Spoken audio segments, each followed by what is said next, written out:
რა ხდება რა?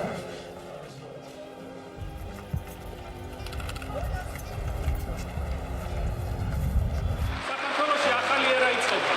ერა ქართული ოცნების ასრულებისა. ჩვენ ყველამ ქართველებმა ერთად გომით უნდა ავისრულოთ ქართული ოცნება. მადლობა.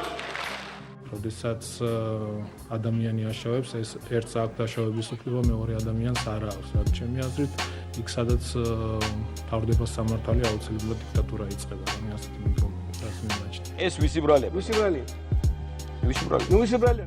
მივიღებ მონაწილეობას არჩევნებში, ვიქნები კანდიდატი და გაძლევთ პირობას, რომ არასდროს არ ვიტყვი, აქ საჩამომიყვანოთ. ნებისმიერი არჩევნების დროს ნებისმიერ მეგულისხმობ პოლიტიკურსაც და არაპოლიტიკურსაც და თქვათ არა მარტო საფეხბურთოს სახელოვნებო ყველგან არის არჩევნები და ყველა არჩევნებზე ჩვენი იმედები სამწუხაროდ შევა იმედებათ. სირცხვილია, შინაგან საკითხთა სამინისტრო ამას რო აკეთებს. სირცხვილია. თურმე ჩვენ ტელეფონებს ისე ყველა უსმენს, არ გეგონოთ რომ რაღაცა ბორჩაი გამბავი და სპორტსმენები უნდა ჩაერთონ პოლიტიკაში. და მაშინ გათავისუფლდება სპორტი პოლიტიკისგან.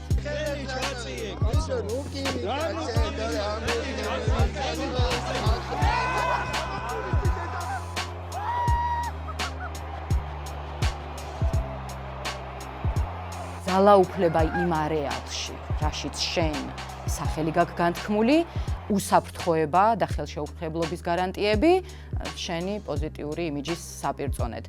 ზოგადად ფეხბურთშიც და სპორტის სხვა სახეობებშიც ფაქტია, რომ ეს უკვე ასე მუშაობს და ერთგვარ პოლიტიკური კულტურის ტრადიცია ჩამოყალიბდა ამ ქვეყანაში.